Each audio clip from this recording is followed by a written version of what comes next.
Hi friends, so today or tonight I will do my best to slowly explain the fourth dimension to maybe help you fall asleep.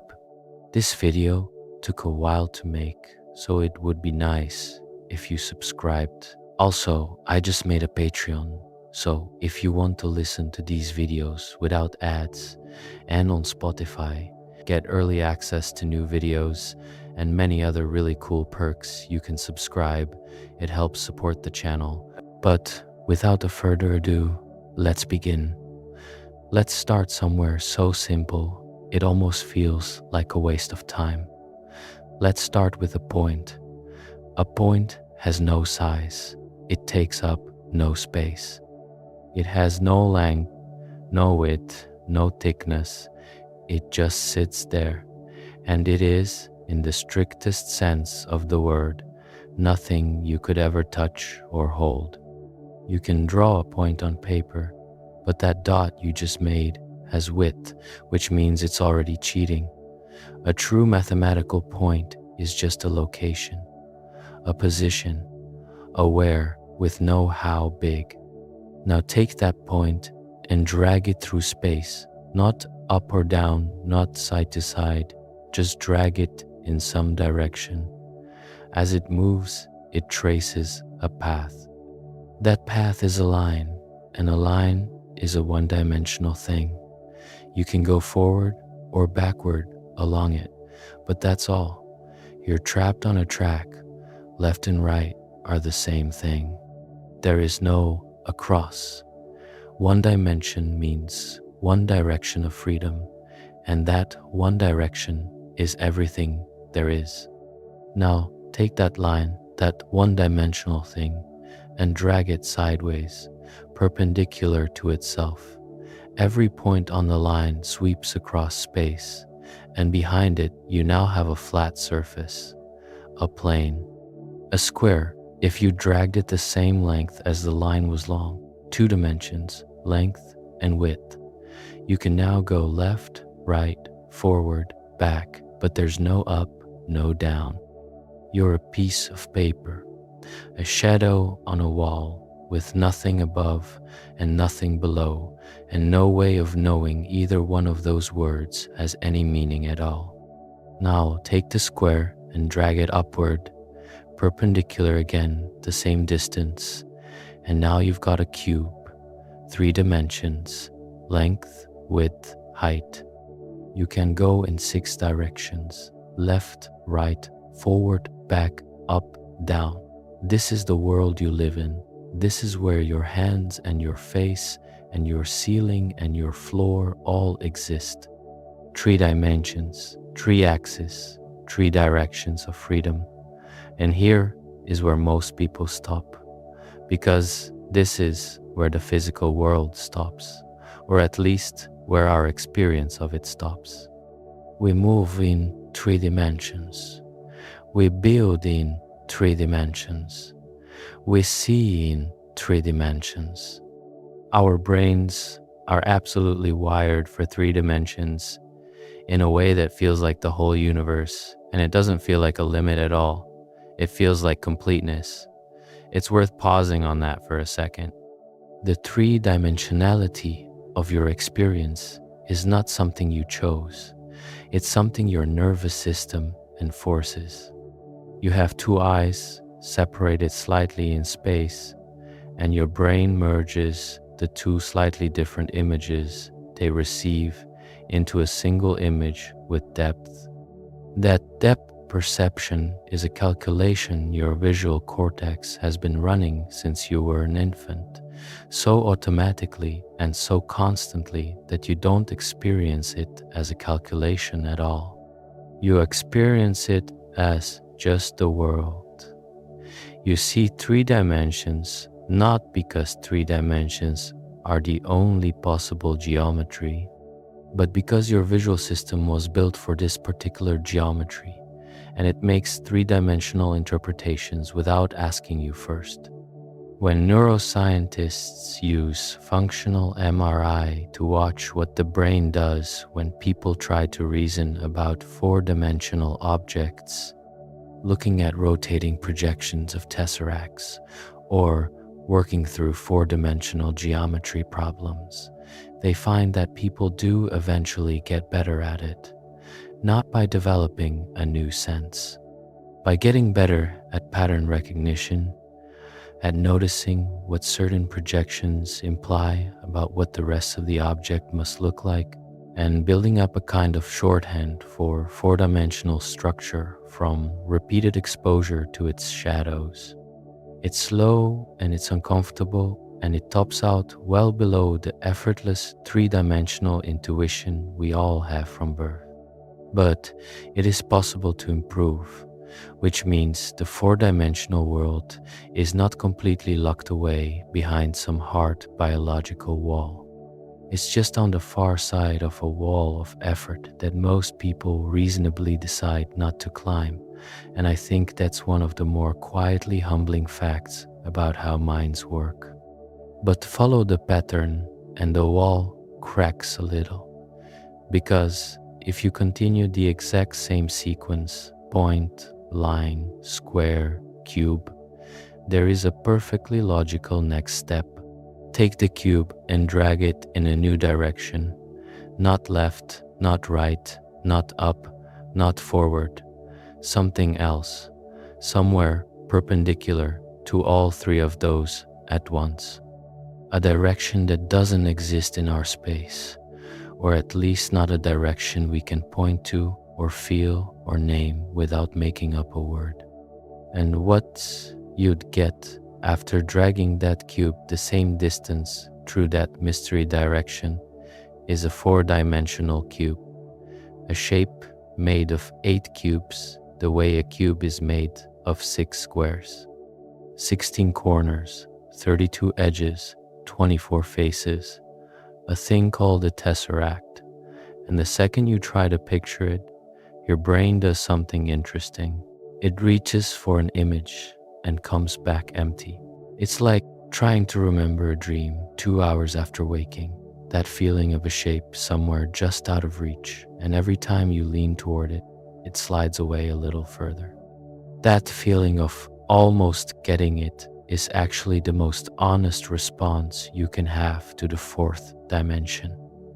It means you're thinking about it correctly. Because if the fourth dimension exists as a spatial thing, and there are serious reasons to think it might, then it is a direction you have never moved in, never seen evidence of, never experienced in any direct way. Your whole visual system, your whole motor system, your whole intuitive sense of space was trained on 3 dimensions and nothing else.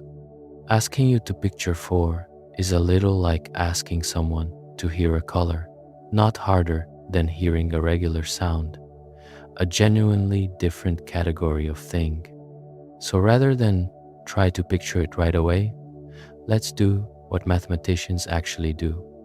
Let's go down a level and look at the problem from below. Let's go to a world with 2 dimensions and see what happens there. In 1884, a school teacher in London named Edwin Abbott published a small book. He wrote it under the pen name A Square, which was a joke about his own name, because Abbott means A squared. The book was called Flatland, a romance of many dimensions, and it was technically a piece of social satire about Victorian class structure and gender roles. But the part of it that survived into the next century and a half had nothing to do with any of that. It survived because of what Abbott did with the idea of dimensions. The narrator of Flatland is a square, an actual geometric square. He lives in a 2-dimensional world called Flatland, which is exactly what it sounds like. A flat plane extending outward in all directions, with no up and no down. The inhabitants of Flatland are shapes. The women are line segments.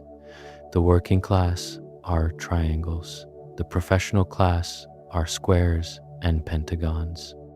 The higher the number of sides, the higher the social standing, until at the very top you have circles or figures with so many sides that they might as well be circles, who are the priests. These beings can't see each other the way you'd expect, because Flatland is a plane and they're in it. They don't see their world from above, they see it from within, at eye level. And at eye level, in a two-dimensional world, everything looks the same. A line, every shape, every figure, every wall, every creature, just a line, varying in brightness and haziness based on distance. The square has to figure out who he's talking to by how the brightness fades at the edges, which tells him how long the other person's sides are, and therefore what shape they are, and therefore what class. It's a whole life built on inferring what you cannot directly see.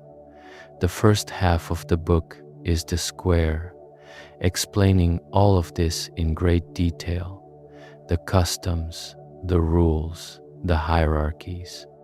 And you get the sense that he's completely comfortable with it. This is his world, he knows how it works, nothing is missing. Then one night, something visits him. A sphere passes through Flatland. Now think about what that looks like to the square. He can't see up, he can't perceive anything above the plane he lives in. So, as the sphere descends and intersects with his flat world, the square doesn't see a sphere at all.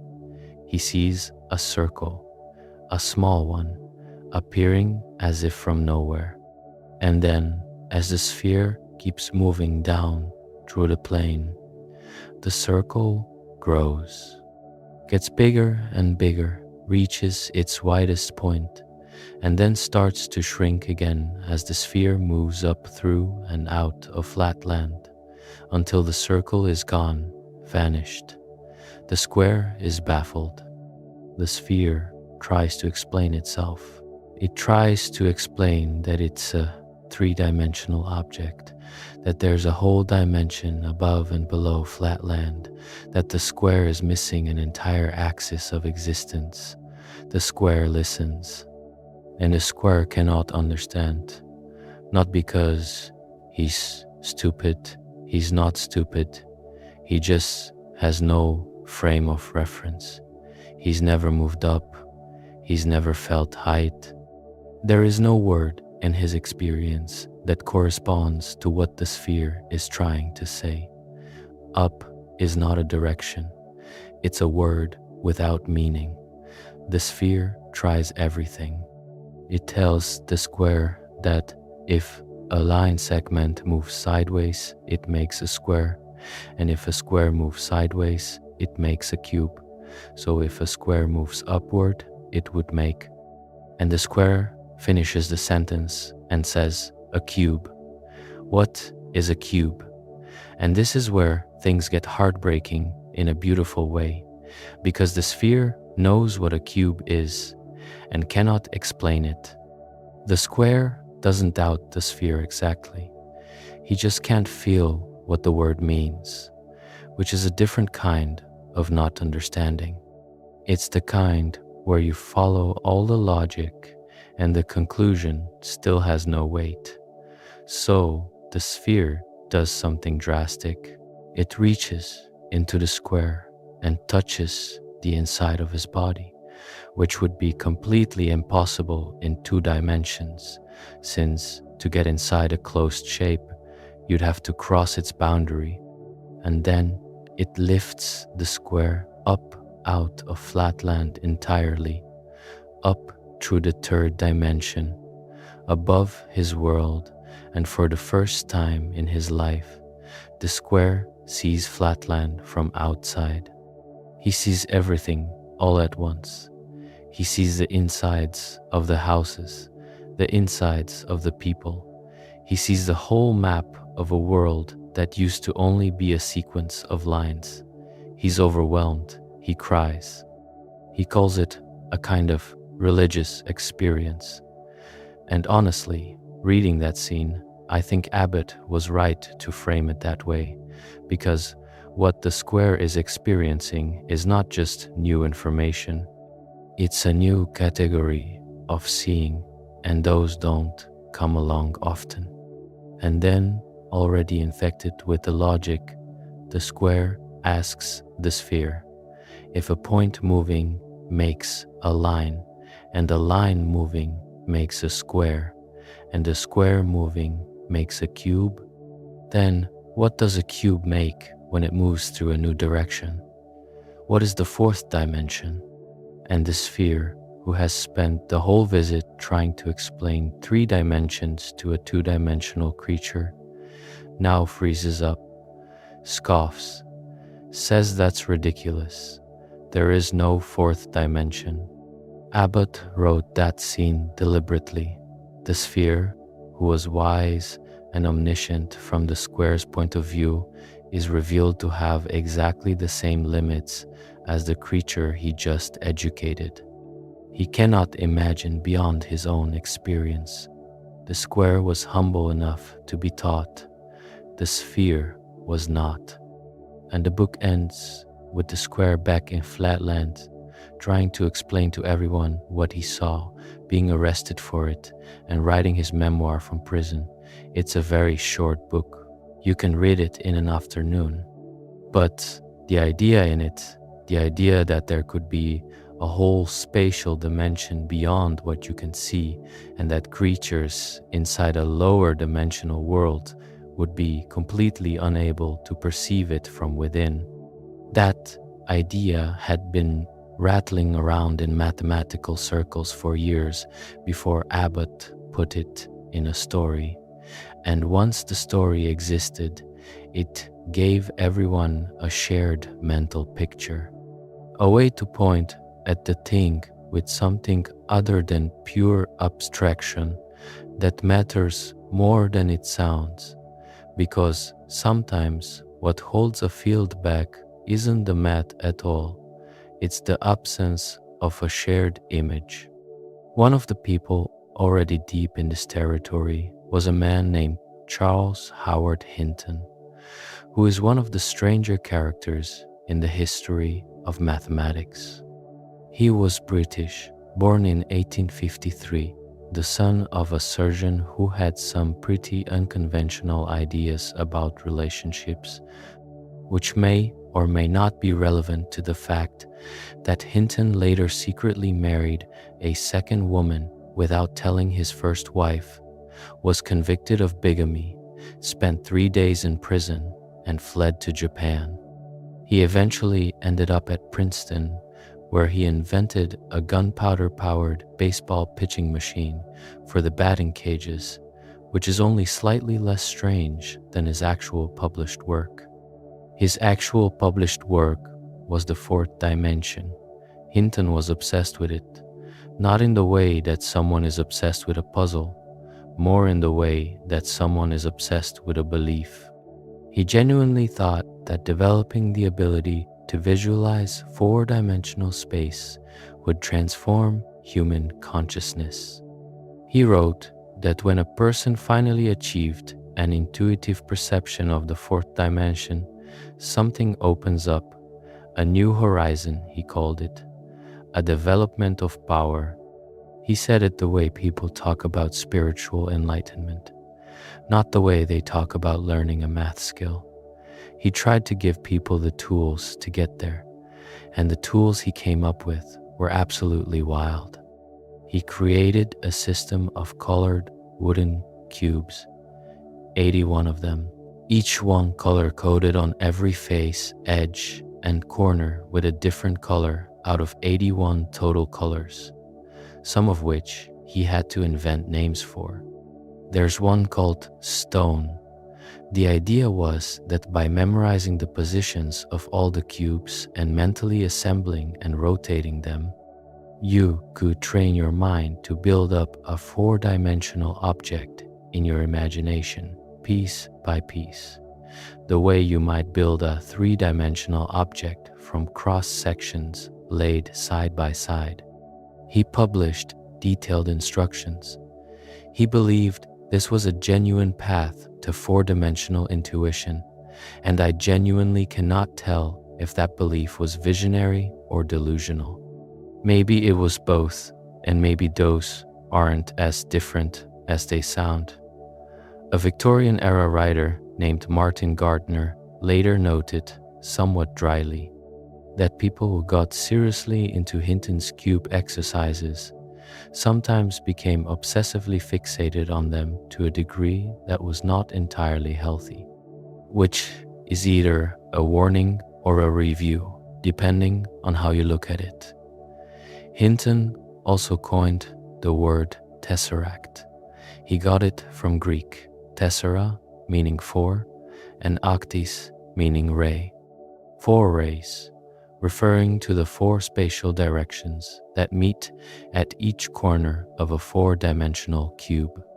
He also made up the words ana and kata to describe movement along the fourth dimension in the same way that left-right describes movement along one axis and up-down describes movement along another.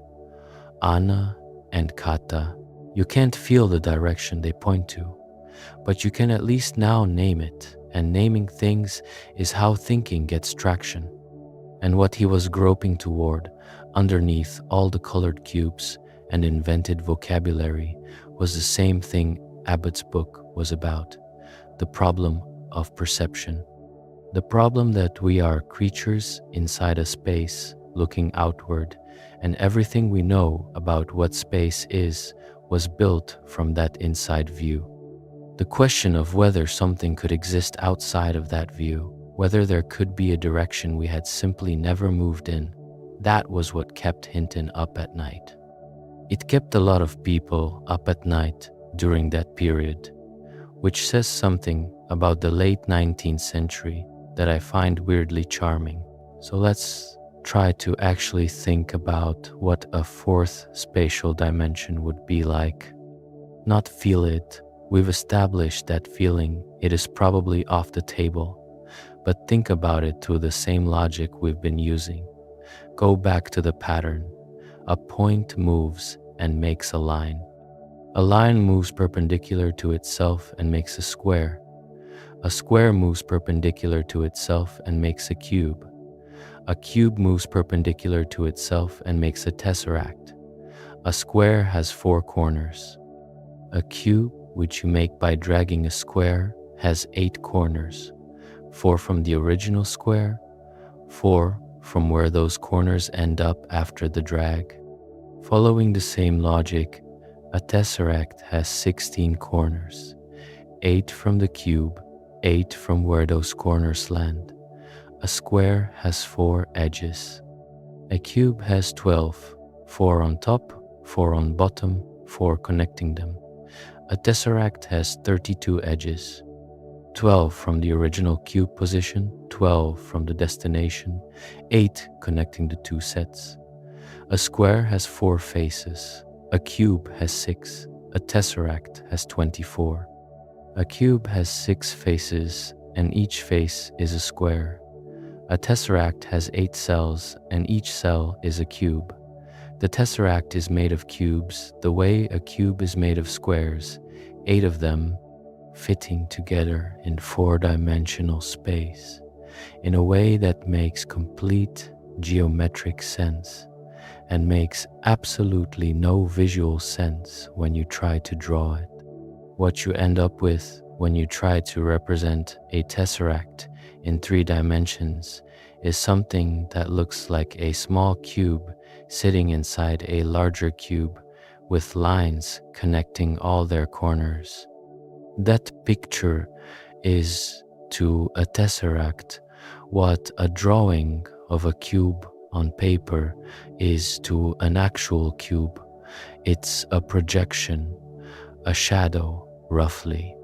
Just like a cube shadow on the wall can look like a hexagon if you tilt it right, a tesseract's projection can look wildly different depending on the angle, and every single one of those projections looks wrong, because none of them can capture the thing they are standing in for. Salvador Dali painted a tesseract. In his 1954 painting Corpus Hypercubus, Christ is crucified not on a cross but on an unfolded tesseract, a three-dimensional arrangement of 8 cubes spread out in the cross shape that a tesseract makes when you unfold it into our three-dimensional space. It's the same relationship as unfolding a cube into 6 connected squares.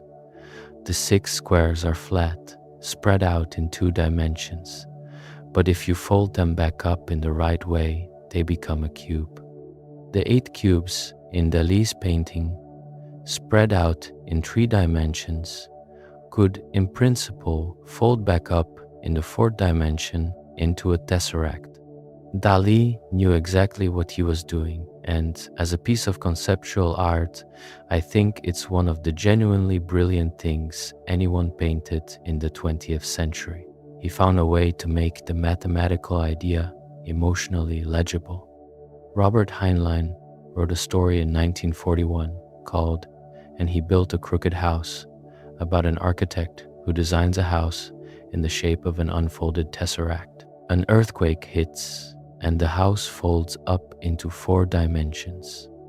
The people inside wander through a building that seems to have more rooms than it should, where looking out the window on one side shows you the same view as looking out the other, where the geometry has stopped making any sense. Heinlein played with the consequences, and they are genuinely disorienting, even on the page. The house doesn't feel broken. It feels like it's operating by rules you haven't learned yet. These are all attempts at the same underlying question. What would a 4-dimensional object feel like from the inside of 3-dimensional space? And the artists of the early 20th century thought about this constantly. When Picasso and Braque developed Cubism around 1907 and 1908, they were painting objects from multiple viewpoints simultaneously, showing the front and the back and the side of a face all at once, flattened onto a single plane. Many of the people in those Paris art circles had been reading Hinton and thinking about the 4th dimension. The idea that a 4-dimensional being could see all sides of a 3-dimensional object simultaneously, the way we can see all sides of a square from above, was circulating. Whether the cubists were literally painting the 4th dimension is still debated, but they were painting the idea that a single static image can contain multiple perspectives, which is at least a cousin of the 4-dimensional viewpoint, where you would see more of an object than any fixed 3-dimensional angle allows. Marcel Duchamp, even more explicitly, was thinking about projections between dimensions. His painting, Nude, Descending a Staircase, is a sequence of positions overlaid onto one canvas, motion through time collapsed into space. His large unfinished work, The Bride Stripped Bare by Her Bachelors, even contains sections he described in his notes as existing in a higher dimensional space that projects down into the painting. Duchamp read mathematics. He read Poincaré's popularizations of higher geometry. He was playing with the same ideas Hinton was playing with through very different tools, which suggests those ideas were genuinely in the air in a way that reached well beyond the mathematics departments. We can say something about what a 4-dimensional object passing through our world would actually look like, and we can say it by going back to the Flatland logic one more time. When the sphere passed through Flatland, the square saw it as a series of circles, first small, then growing, then shrinking, then gone. The square experienced a 3-dimensional object as a sequence of two-dimensional cross-sections appearing and disappearing over time.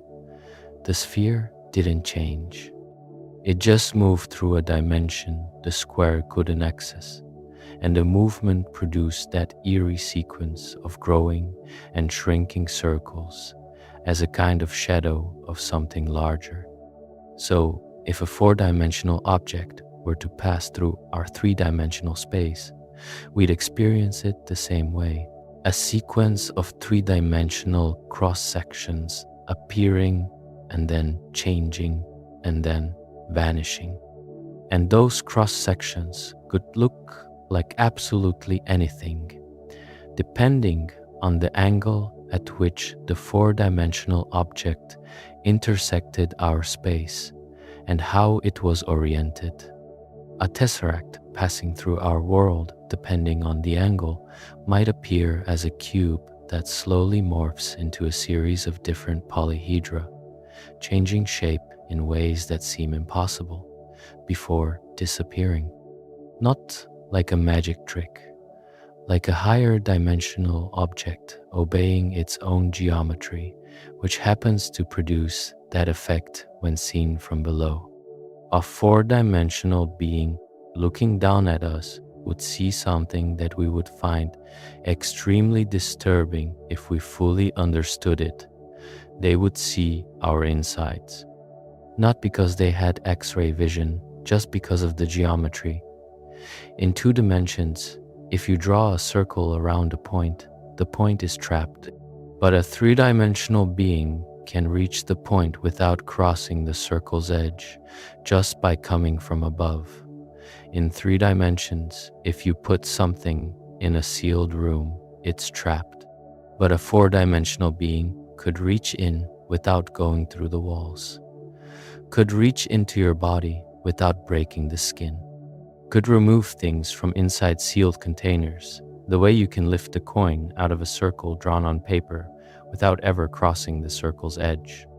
More than that, a four-dimensional being would see all sides of you simultaneously, your front and your back, the outside of your skin and everything beneath it, all at once, the way you can look down at a floor plan and see every room at the same time. Every boundary you have, every enclosure you live in, would be open to that gaze, the way the inside of an open box is open to yours. This is not mystical. It follows directly from the dimensional geometry. The interior of a closed n-dimensional shape is accessible from n+1 dimensions without crossing the boundary. It's just a fact about how boundaries work, and it scales perfectly in every direction. If you believed in ghosts, the fourth dimension solved a lot of problems. How does a ghost walk through a wall? It goes around it in the fourth dimension. How does a ghost appear and disappear? Same thing. How does a spirit reach into a locked box? Four-dimensional access. This was taken seriously by some people who really should have known better, including at least one astronomer who got swindled by a fraudulent medium at a seance and wrote a book defending it. The Victorian spiritualists loved the fourth dimension for exactly these reasons, and underneath the mysticism there was a legitimate geometric insight because the pattern is real even if the ghosts aren't. The next dimension always makes the boundary of the previous one permeable. What is an impenetrable wall at one level is an open plane at the next. That's a strange fact. It doesn't stop being strange just because the geometry is clean. So far, we've been talking about four spatial dimensions. The idea that space might have a fourth direction you could move in if you could only find it. And this is a perfectly coherent mathematical idea, even if there's no obvious physical evidence for it. But there's a completely different meaning of fourth dimension that shows up in physics, one you've almost certainly heard before: time. The claim that time is the fourth dimension. And this one is strange in a different way, because it's stranger than it sounds, and it's also truer than it sounds. To get there, you have to go back to the early 1900s and a mathematical physicist named Hermann Minkowski. Minkowski was one of Einstein's professors at the Zurich Polytechnic. Einstein, by most accounts, did not make an enormous impression as a student. He skipped lectures. He borrowed other people's notes. Minkowski reportedly called him a lazy dog, which turned out to be one of the more poorly aged assessments in the history of science. Because a few years after graduation, Einstein published his special theory of relativity, which completely restructured how physicists thought about space and time, and Minkowski read it very carefully and realized something that Einstein himself hadn't fully worked out yet. In 1908, Minkowski gave a lecture. He opened it with a line that has been quoted ever since: "Henceforth, space by itself and time by itself are doomed to fade away into mere shadows, and only a kind of union of the two will preserve an independent reality." What he had figured out was that Einstein's theory didn't just say interesting things about space and interesting things about time separately. It said that space and time are aspects of a single unified thing: spacetime, one four-dimensional structure, 3 dimensions of space, the usual length, width, height, and 1 dimension of time, woven together so tightly that pulling them apart stops being meaningful. Einstein himself initially called Minkowski's four-dimensional interpretation superfluous learnedness. He dismissed it. Then he changed his mind, which was a very good thing, because without Minkowski's framework, he probably couldn't have built the general theory of relativity 8 years later.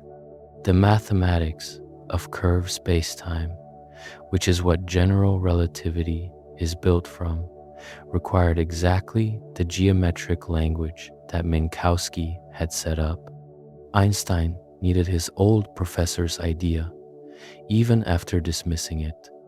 That happens a lot in science, and it's always worth remembering, because it suggests that the relationship between an idea and the person who recognizes its value is often not the same person who first said it. But let's stay with the basic idea. Why would you say that time is a dimension? What does that actually mean? A dimension, in the technical sense, is a coordinate you need to specify the location of something. If you want to describe where an object is, you need 3 numbers: how far along the x-axis, how far along the y-axis, how far along the z-axis. But if you want to describe where an event is, not just where, but when, you need a 4th number: the time. To say that a meeting happened in a certain room, on a certain floor, of a certain building, only tells you 3 things.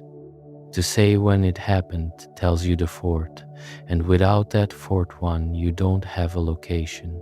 You have a smear spread across all of history. This seems obvious. So why does it take a genius to notice it? Because the insight isn't just that you need 4 numbers. The deeper insight is about what happens to those numbers when you switch between different frames of reference, between observers who are moving relative to each other. In ordinary life, if 2 people moving at different speeds both measure the distance between 2 events, they'll disagree on the distance. That's not surprising, but they'll agree on the time gap. 1 hour is 1 hour, regardless of how fast you're moving. That feels obviously true.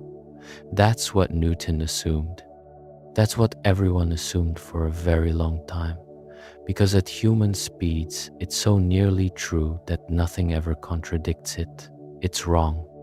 What Einstein's special relativity said is that two observers moving at different speeds will disagree not just on the spatial distance between events, but also on the time gap. If one observer sees two events happening 1 second apart, another observer moving at a different velocity might see those same events happening 2 seconds apart or half a second apart. This is time dilation, and it's been measured in experiments with particle accelerators, with atomic clocks on airplanes, with GPS satellites. It happens. It's not a mathematical abstraction. It's a measurable, repeatable physical fact. The GPS satellites orbiting Earth are moving fast, which makes their clocks run slightly slow from our perspective on the ground. They're also farther from Earth's mass, which makes their clocks run slightly fast due to gravitational time dilation. These two effects partially cancel, but not completely. Without correcting for both, GPS would accumulate about 11 kilometers of error per day. The whole system would be useless within hours. The fact that your phone can give you directions accurate to within a few meters is, at some level, a practical application of four-dimensional space-time geometry. That's the part I keep coming back to. Minkowski gives a lecture in 1908 about the union of space and time, and 100 years later, it's why the pizza arrives at the right address. But here's the twist that Minkowski actually saw in the mathematics. Even though space alone and time alone change when you switch between observers, there's a combination of the two that doesn't change. A four-dimensional distance called the spacetime interval that every observer agrees on. They disagree on how much of it is space and how much is time, but the total interval stays the same. Space and time trade off against each other like a currency exchange. The exchange rate depends on how fast you're moving, and the thing being exchanged is always conserved. This is what makes time a dimension in a precise mathematical sense, not just a loose metaphor. Time and space mix when you change frames of reference, the way the x and y coordinates of a point mix when you rotate the axes. You can rotate a set of axes in space, and the point that was 3 meters to the right might become 2 meters to the right and 2 meters forward. The point doesn't move. Only the way you describe it changes. Something similar happens with space-time when you change your velocity. Your personal time axis rotates a little, mixing with the space axis. The event doesn't move. Only the coordinates change, and both sets of coordinates are equally valid descriptions of the same thing. This is quite strange to sit with. It means that now is not a universal thing. Two observers moving relative to each other have slightly different slices through space-time that they each call now. Their nows are tilted relative to each other. The way two different planes can cut through a cube at different angles and produce different cross-sections. The cross-sections are different, but the cube is the same. And if you go all the way with this, if you take seriously the idea that space-time is a four-dimensional structure, that past, present, and future all exist in it simultaneously, the way different parts of a solid object all exist simultaneously, you end up with something called the block universe, the idea that time doesn't flow. The universe is a static four-dimensional block, and what we call now is just the particular slice we happen to be perceiving at this moment. The future doesn't happen yet. It's just further along the time axis. It's already there in the same way that the far side of a room is already there even before you walk to it. Most physicists don't push this all the way to the block universe. The philosophy gets slippery, and most physicists would rather do physics than philosophy, which is reasonable. But the mathematics does genuinely point that direction, and it's uncomfortable in a way that is worth sitting with rather than brushing off. Now, Minkowski's four-dimensional spacetime is different in an important way from the four spatial dimensions we were talking about earlier. The difference comes down to how the geometry works. In ordinary three-dimensional space, the distance between 2 points obeys the Pythagorean theorem. Distance squared equals x squared plus y squared plus z squared. All three terms are positive.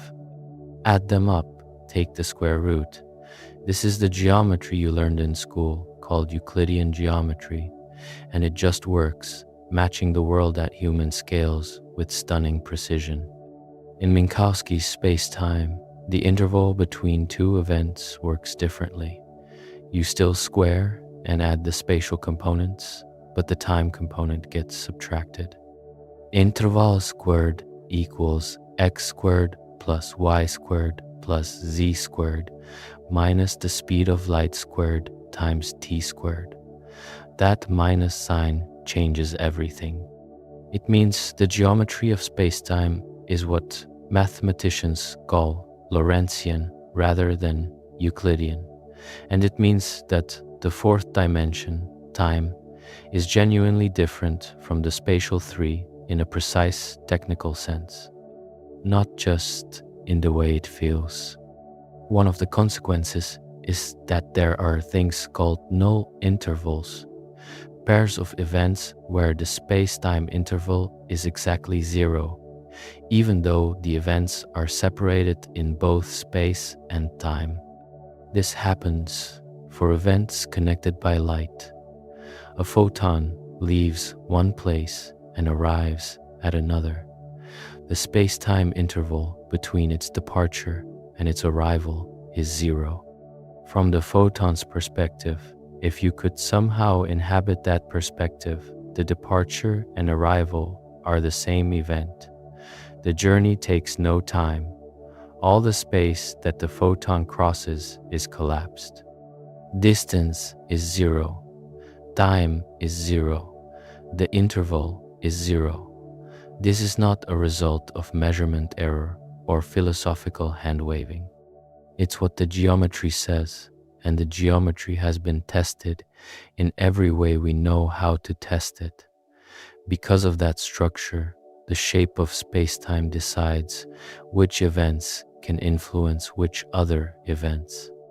A thing that happens here can only cause a thing that happens there if enough time passes for a signal traveling at most at light speed to get from here to there.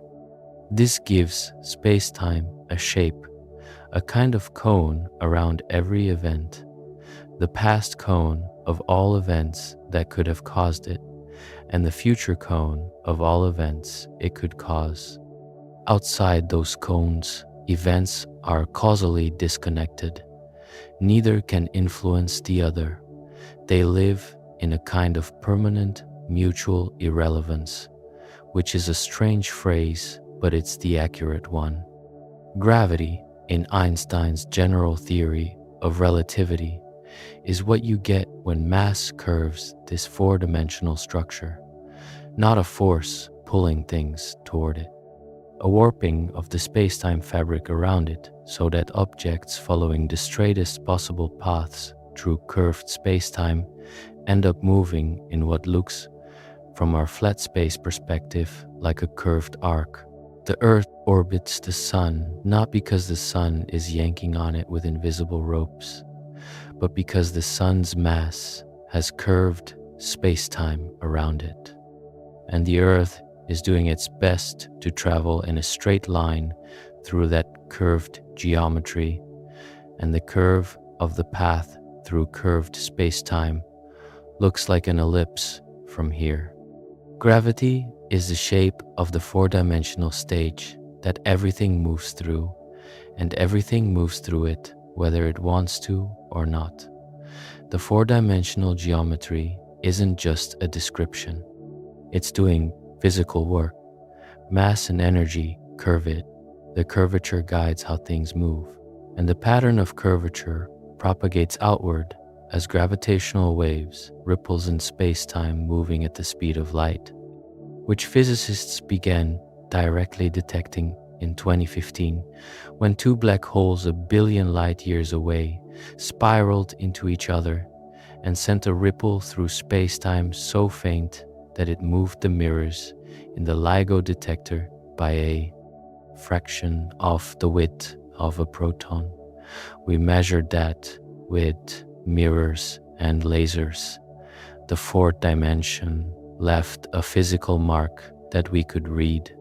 So that's two completely different things being called the fourth dimension, and we should be honest that they're different things.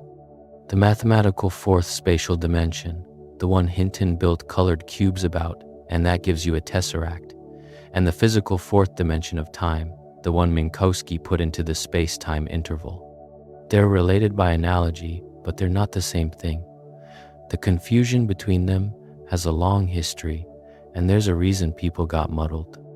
Both ideas became culturally popular at roughly the same time, in the late 1800s and early 1900s, and they fed off each other in public imagination, even when mathematicians and physicists were carefully keeping them separate.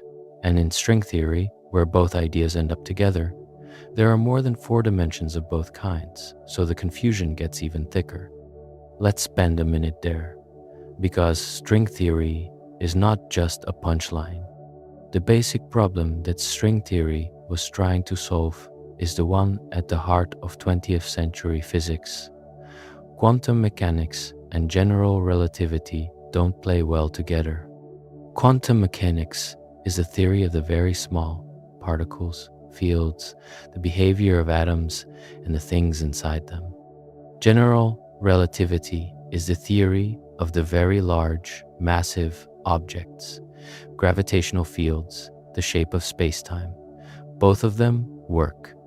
Both are among the most accurately verified theories in the history of science. And when you try to apply them to the same situation at the same time, when you try to ask what happens right at the center of a black hole or at the moment of the Big Bang, they give you nonsense answers. They contradict each other. Something is wrong, and that wrongness is one of the deepest open problems in all of physics. String theory is one attempt to fix this. The core idea is that the smallest things in the universe are not point particles, but tiny, one-dimensional loops of energy, strings. And when these strings vibrate, different modes of vibration correspond to different particles. An electron is a string vibrating one way. A quark is a string vibrating a different way. A photon is another mode. The whole particle zoo is one instrument playing many notes, which is an elegant picture whether or not it turns out to be true. For the mathematics of this to work, for string theory to be consistent, the strings have to vibrate through more than 3 spatial dimensions. The original version needed 26 dimensions. Later versions got it down to 10 or 11, 9 or 10 spatial dimensions plus time. Now, if there are 9 spatial dimensions, why do we only experience 3 of them? String theory's answer is that the extra ones are curled up, compactified, wrapped around themselves at a scale so incredibly small, something like 10 to the negative 35 meters, called the Planck length, that they're completely invisible to anything we could measure. You're moving through them right now. Every particle in your body is threading through them. But the distance you could travel in any of those directions before you come back to where you started is so small that it makes a proton look like a galaxy. They don't register because nothing big enough to register them can fit inside them. This is a strange answer. Strange enough that you might want to ask whether it's a real answer or just a mathematical escape hatch. And the honest response is that physicists are genuinely uncertain. String theory has not produced a confirmed experimental prediction that distinguishes it from competing theories. It's mathematically beautiful, and it contains a lot of ideas that look very promising. But looks promising and is correct are different things. And anyone who presents string theory as though those two things are the same is oversimplifying in a way that doesn't serve you. The idea of compactified dimensions, directions that exist but are so small you'll never directly experience them, is different from the four-dimensional spacetime of general relativity, which is large and smooth and measurable. It's also different from the hypothetical extraspatial dimension that Hinton imagined, which he thought of as something vast and accessible if only you could train your mind the right way. Compactified dimensions are tiny and inaccessible in a completely different sense. They're not far away. They're everywhere. And you can't get there from here because the there is smaller than anything that exists. The Large Hadron Collider, the particle accelerator in Switzerland that famously found the Higgs boson in 2012, has also been looking for evidence of extra dimensions. The idea is that if extra dimensions exist at a scale larger than the Planck length, particles in high-energy collisions might partly scatter into those dimensions, carrying momentum away and making the collision look like a lost energy compared to what the standard model predicts. So far, nothing. The results are consistent with 3 spatial dimensions. But the search isn't over, which is its own kind of answer. There's something slightly vertiginous about all of this, the idea that we might be the Flatlanders, that we might be in exactly the position of the square, living in what feels like a complete world, while something vast and strange and geometrically richer is happening at an angle we cannot turn our heads to see. Let's go back to Hinton for just a moment, because he left behind something else worth thinking about before we move on.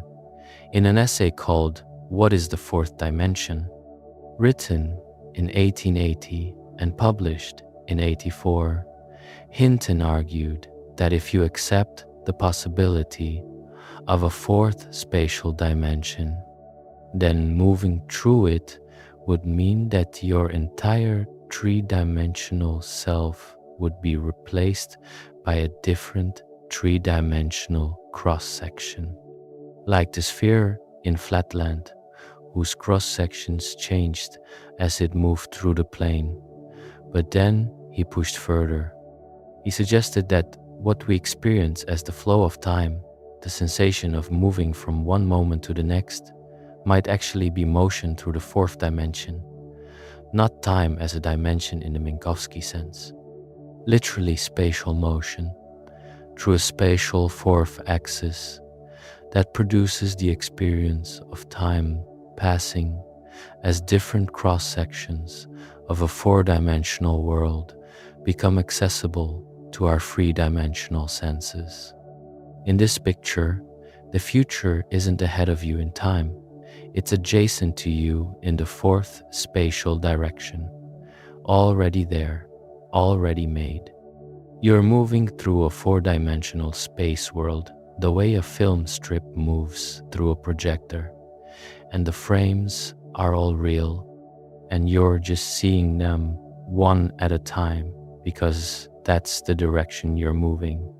Hinton is not a reliable guide to physics, and this is not what the physics says. But something like it shows up in the block universe interpretation of relativity, which means the intuition, even if wrong in the details, was pointing at something. Minkowski's spacetime is static. Every event that ever happens or ever will happen exists in it, fixed, as a point in four-dimensional spacetime. The universe doesn't evolve through time the way a story unfolds from a beginning. The universe is the whole story, written. What we experience as the present moment moving through time is our particular slice through space-time, advancing forward along our world line. Your world line is the path you trace through space-time from birth to death. It's a four-dimensional object. Every version of you, at every moment of your life, exists as a different part of it. It doesn't move or change. It's just there, the whole thing, the way a river is the whole river, even though any particular drop of water is only in one place at one time. Whether you feel comfortable with this or not depends partly on how you feel about free will. If the future is already fixed in a four-dimensional block and we're just moving through it, well, that's one of the philosophical problems that has followed relativity around since Minkowski's lecture in 1908. Physicists generally try not to think about it too hard, or they say it's a question for philosophers, which is somewhat diplomatic and I think sometimes somewhat cowardly, but understandable. Now, let's move to a place that doesn't get talked about as much, but that might be the most interesting of all. What four dimensions means for knots. A knot in three-dimensional space is a loop of string that can't be untangled without cutting it. You tie a knot in your headphones cable and it's stuck there unless you physically undo it. The reason knots can exist in three dimensions is specifically because three-dimensional space is tight enough. There's no room to maneuver around the crossings. The loop gets tangled with itself and stays tangled. In four-dimensional space, knots don't exist. Any knot can be untangled in four dimensions without cutting because there's enough room to maneuver. You can pass one part of the loop through another part by lifting it into the fourth dimension and sliding it over. The crossing that made the knot disappears because in four dimensions you have enough freedom to route around it. It's the same logic as before. The extra dimension makes the boundary permeable, and the knots crossings are a kind of boundary. This is a theorem, it's proven, and it has a strange consequence. In four-dimensional space, every closed loop is the same as every other closed loop. The trefoil knot, the figure-8 knot, the most complicated knot you could tie, all of them are equivalent to a simple circle. You can always deform one into the other smoothly without cutting, just by using the extra dimension. This is why knot theory, a genuinely deep branch of mathematics, is specifically a three-dimensional thing. Knots are an artifact of three-dimensional space. They can't exist above that. The particular richness and complexity of knot theory, the way it connects to physics, to the study of DNA structure, to quantum computing and the braiding of anions, is specifically a feature of 3 spatial dimensions, not 4. 4 spatial dimensions makes knot theory trivial, and I find that both beautiful and a little sad, in a way I can't quite explain. There is one area of mathematics where 4 dimensions turns out to be uniquely strange, more unusual than any other number of dimensions, and that's the exotic smooth structures problem. A smooth manifold is a space where you can do calculus. In most dimensions, 5, 6, 7, and above, mathematicians have shown that the number of ways you can define a smooth structure on a given topological space is finite and predictable. In 1, 2, and 3 dimensions, there's essentially only one smooth structure, but 4-dimensional space turns out to be special. In 1982, a mathematician named Michael Friedman discovered that there are infinitely many different ways to give 4-dimensional Euclidean space a smooth structure that are topologically the same but geometrically distinct. These are called exotic 4-dimensional spaces. You could have 2 spaces that look the same in every topological sense, but are genuinely different when you try to do calculus on them. This happens in exactly 4 dimensions and nowhere else. 4 is the only number of dimensions where this explosion of exotic structures occurs, and the reason has to do with how the constraints of lower dimensional and higher dimensional topology interact at exactly the 4-dimensional level. Mathematicians don't fully understand why. It's one of the strangest results in all of topology, and it means that in some technical but important sense, 4-dimensional space is the most geometrically complex, the most unusual of all the possible dimensions. Below 4, things are relatively simple and classifiable. Above 4, they're complex but manageable. At exactly 4, they're strange in a very particular way that remains only partially understood. The universe, if it were going to pick a number of spatial dimensions guaranteed to cause mathematicians the most trouble, picked the right one.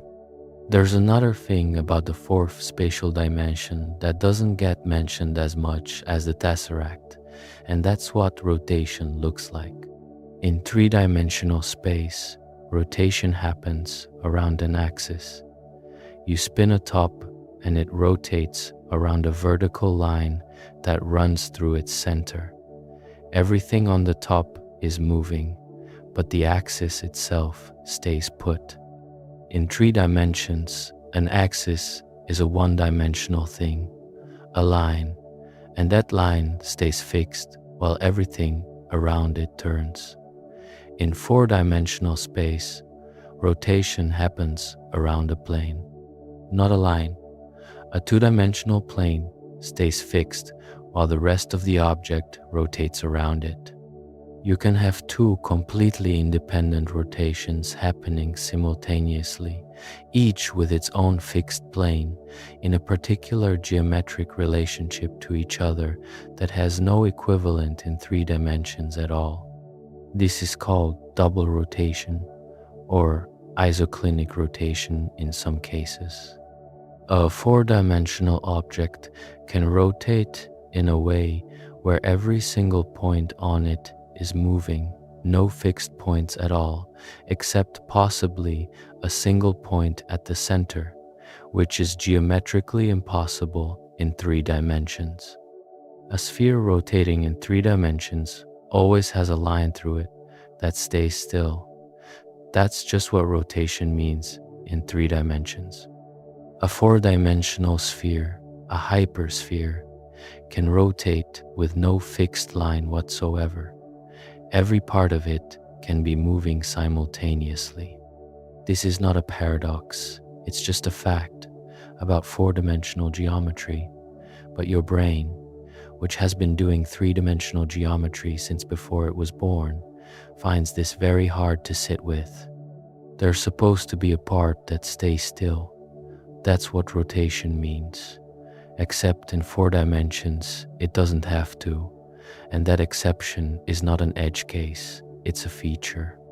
There's a classical shape in 4 dimensions called the 3-sphere, or the 3-dimensional surface of a 4-dimensional ball. It's the collection of all points in 4-dimensional space that are exactly 1 unit from the center, the same way a 2-dimensional sphere, the surface of a ball, is the collection of all points in 3-dimensional space, exactly 1 unit from the center.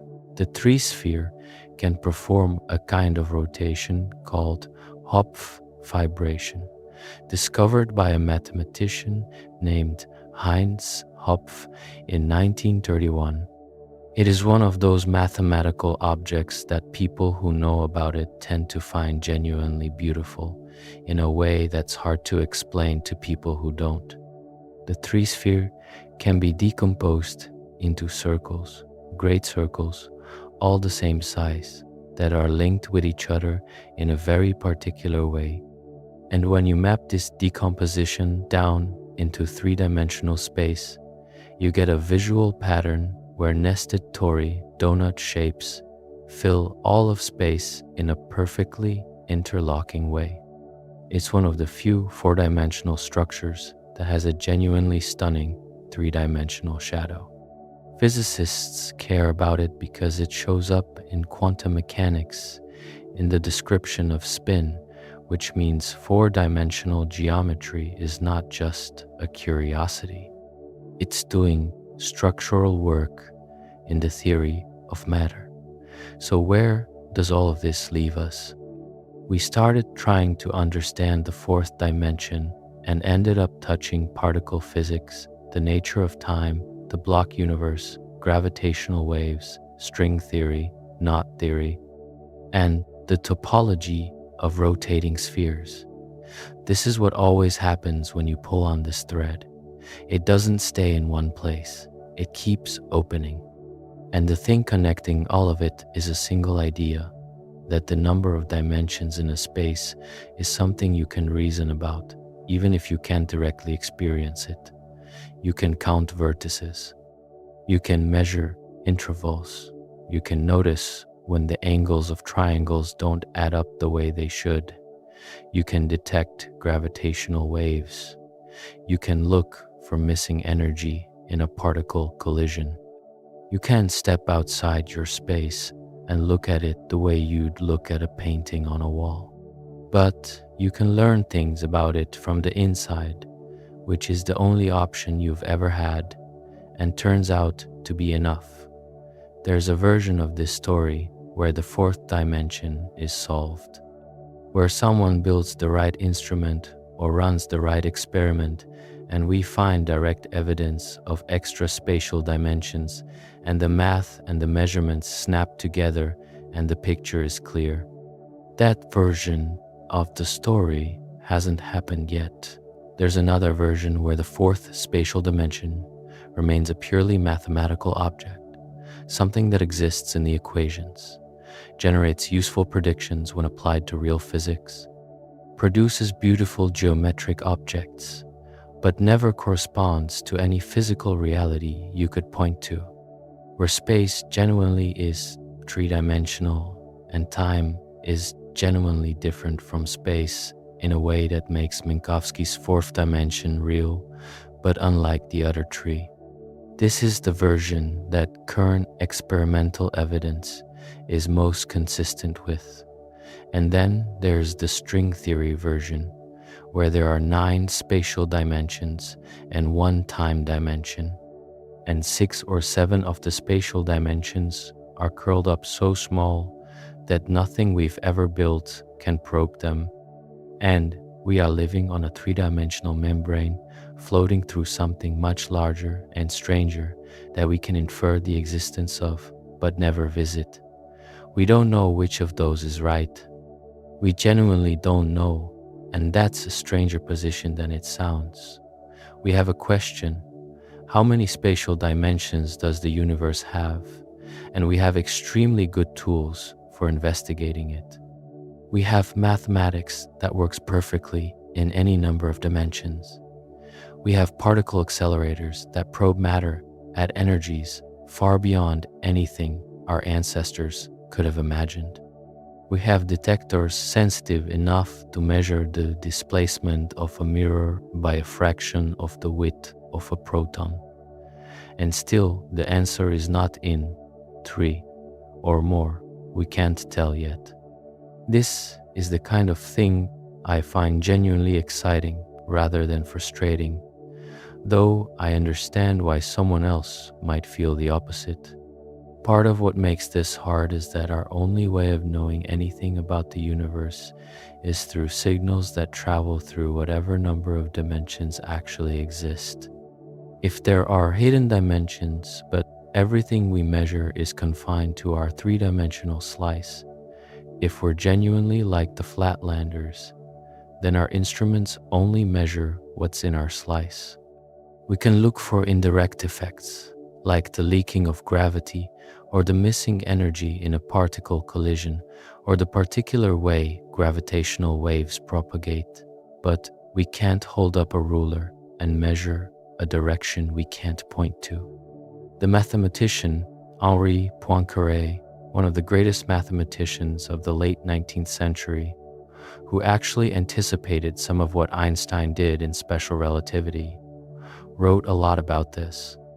He thought about what it would mean to be a creature in a different kind of space, and he argued that geometry is not discovered but chosen, that we use three-dimensional Euclidean geometry because it's the most convenient framework for organizing our perceptions, not because the universe mandates it.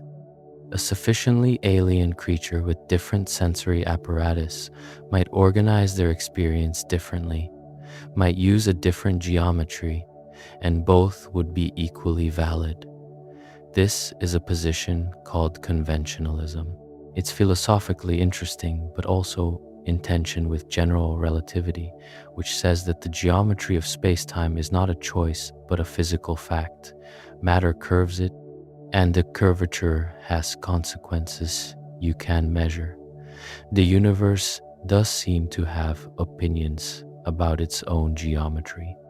They just don't always match what we'd find most convenient. And I think that small gap between what the universe prefers and what we'd prefer is where most of the interesting science lives.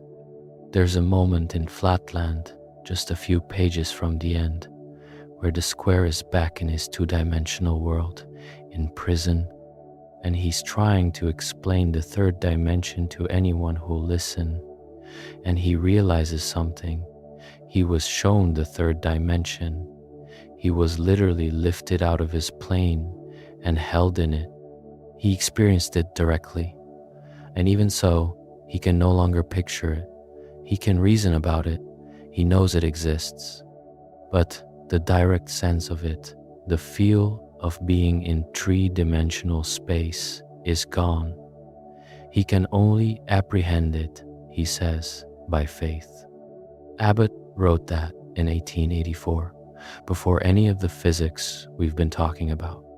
But it maps onto something that physicists and mathematicians have been rediscovering ever since, that the limit on our intuition is not a limit on reality. Reality doesn't care what we can picture. It does what it does, and we catch up when we can. Bernhard Riemann, the German mathematician who in 1854 gave a lecture that laid the groundwork for non-Euclidean geometry and eventually for general relativity, talked about manifolds. The word sounds technical, but the idea is simple. A manifold is a space that might have any number of dimensions and might be curved in ways that its inhabitants could in principle detect without ever leaving it. A two-dimensional being on the surface of a sphere couldn't step off the sphere to look at it from outside, but they could notice that parallel lines eventually converge. They could measure the angles of triangles and find they add up to more than 180 degrees, and they could figure out the curvature of their world from within it. This lecture Riemann gave, and he was 27 years old, defending his doctoral thesis, having barely slept because he'd been working on it so hard, changed everything. He introduced the concept that space doesn't have to be flat, that the geometry of a space is a physical thing that can vary from point to point, and that once you accept that, the question of how many dimensions a space has becomes genuinely open. You can't tell just by looking, you have to measure. Gauss, who was in the audience, barely spoke during the lecture, which was noticed because Gauss was not known for being quiet. Apparently, he was stunned by what his student had laid out. The full implications of Riemannian geometry, curved spaces, variable metrics, the possibility that our physical world is curved, wouldn't be felt for 60 more years, when Einstein picked it up and built his theory of gravity with it. Sometimes an idea waits that long for its moment. Sometimes the right tool for a job exists decades before the job is clearly understood. This is actually how we know that the space-time we live in is curved. Not by stepping outside it, we can't do that, but by measuring things within it, the paths of light, the orbits of planets, the stretching of time near massive objects. We infer the shape from the inside, the same way the square's flat world had a third dimension he couldn't see, but could in principle have detected if he'd known what to measure. And this raises a possibility that's uncomfortable in a very quiet way. What if our three-dimensional space is embedded in a four-dimensional space, and the curvature of our space, the curvature that we experience as gravity, is actually the result of our three-dimensional slice bending through a four-dimensional environment that we can't directly perceive? This is called the bulk brain model in some versions of theoretical physics, and there are serious physicists who take it seriously. The idea that we are, in a sense, the Flatlanders. Our three-dimensional world is a membrane, a brain, floating through a higher dimensional space called the bulk. Gravity might feel weaker than the other forces because it leaks into the bulk. The other forces are trapped on the brain. Only gravity escapes, spreading through more dimensions than everything else, and that dilution is why it's so faint compared to the others. This has not been confirmed. The experiments at the LHC that look for extra dimensions are partly looking for this. If gravity leaks into extra dimensions, then at very small distances, it should be stronger than expected. So far, the measurements are consistent with three spatial dimensions. But the precision of those measurements has limits, and the search continues. What we do know is that the question is more interesting than it looks. The frame we built for it, the dimensional analogy, the logic of point to line to square to cube to tesseract actually works. The mathematics extends perfectly cleanly into as many dimensions as you want, and in some of those dimensions surprising things happen, things that don't have three-dimensional analogs and can be fully felt, only thought. The distinction between spatial dimensions and time as dimension is real and precise, and has physical consequences you can measure. The geometry of four-dimensional space-time is not just a bookkeeping convenience. It describes something that curves around mass, ripples when massive objects accelerate, and shapes everything from the path of light to the ticking rate of your phone's GPS. The fourth dimension is not one thing. It's a question that opens into several other questions, each of which opens into several more. And at the end of none of them do you get a nice tidy picture that sits still while you look at it. You get something that keeps changing as you move around it. like a projection of a rotating tesseract on the wall. The shape keeps morphing. None of the angles are right. The lines that look straight are distorted. But you know there's a coherent object behind the projection, rotating in a space you can't quite see. The more you stare at it, the more you can almost feel the thing that's casting the shadow. That almost feeling is not failure, it's the whole point. The almost is where all the work gets done.